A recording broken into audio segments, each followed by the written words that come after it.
Yan pong OLA ninyo is revoked na. Matagal na ho, April pa. No, so hindi na ho dapat nagpapautang yan eh. Kasi wala na ho yan sa wala na ho yan dun sa sa recorded online lending platforms. Okay, so kaya nagtataka ako paano sila makakapagsampa ng kaso sa regional trial court pa.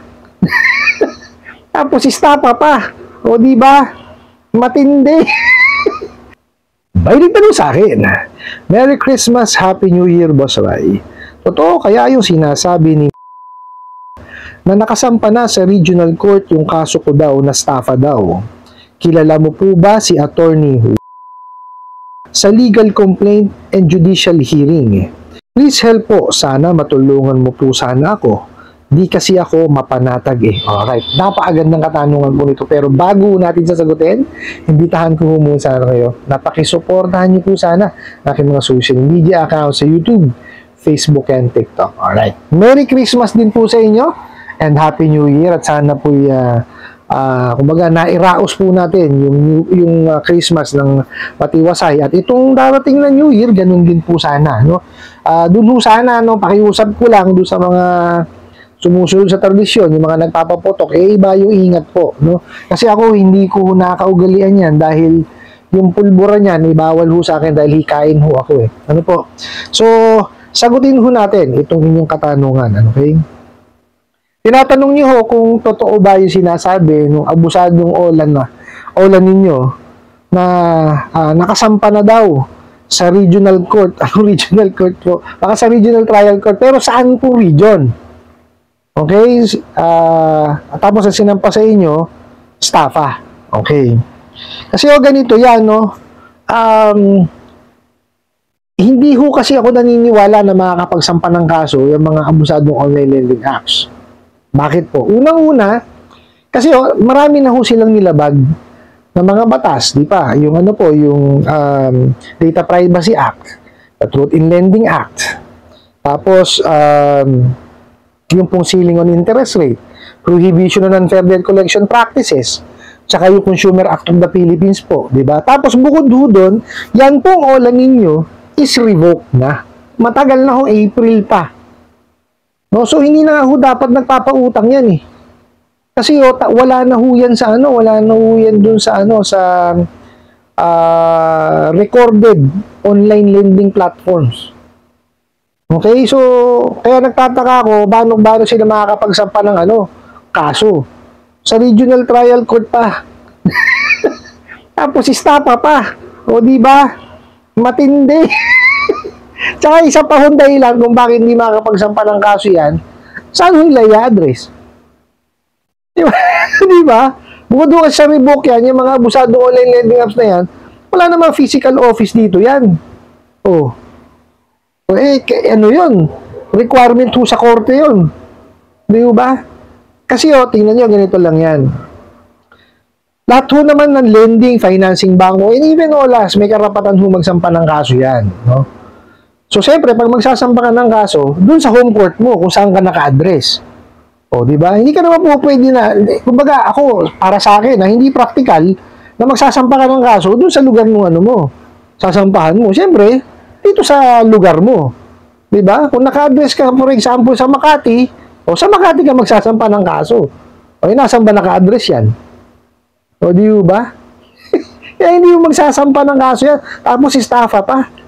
Paano ho nila napatunayan? Nilinlang ho ba ninyo sila? Niloko nyo ho ba sila? Para kayo makapangutang.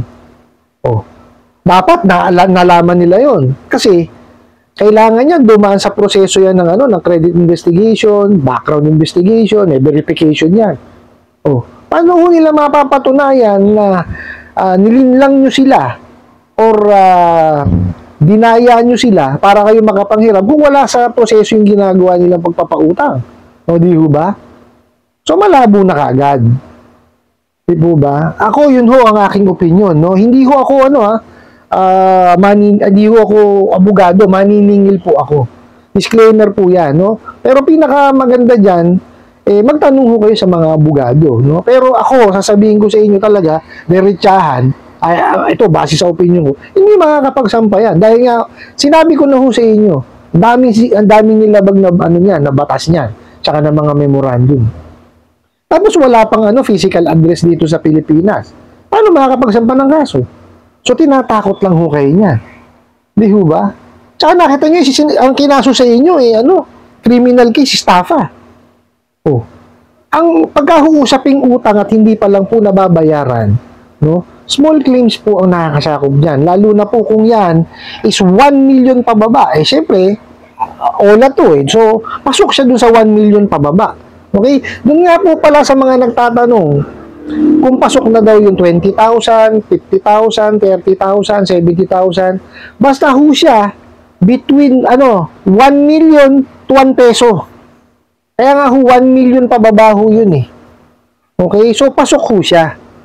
Okay? Depende na lang ho yan dun sa lending, financing, or bangko kung magsasampa ho talaga ng kasong small claims. Okay? Kasi bukod ho din sa yan, sa matrabaho, may gastos din ho kasi yan. May filing fee yan eh. No? So, kailangan yan, na-exhaust mo na muna lahat. No? Yung inyong effort na makasingil para bago kayo makapagsampa ng, ng kasong small claims.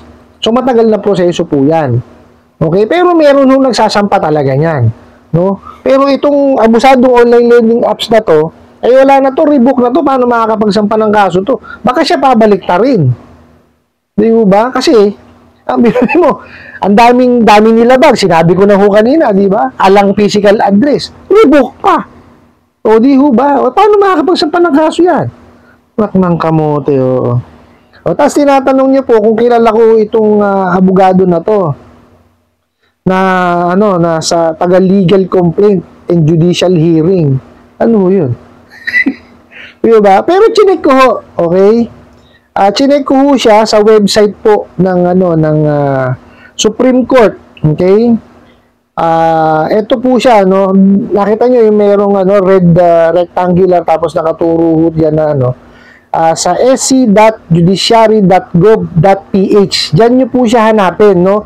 O di kaya i-type niyo lang is list of lawyers in the Philippines. Mapupunta na ho kayo dun sa sa website ng Supreme Court. Nandiyan naman po, itatype niyo yung last name tsaka first name, pwede na ho yun. Okay? Pero mas maganda kung may middle name para kasi itong na to, hindi naman pangkaraniwan ng pangalan, so tinype ko ho.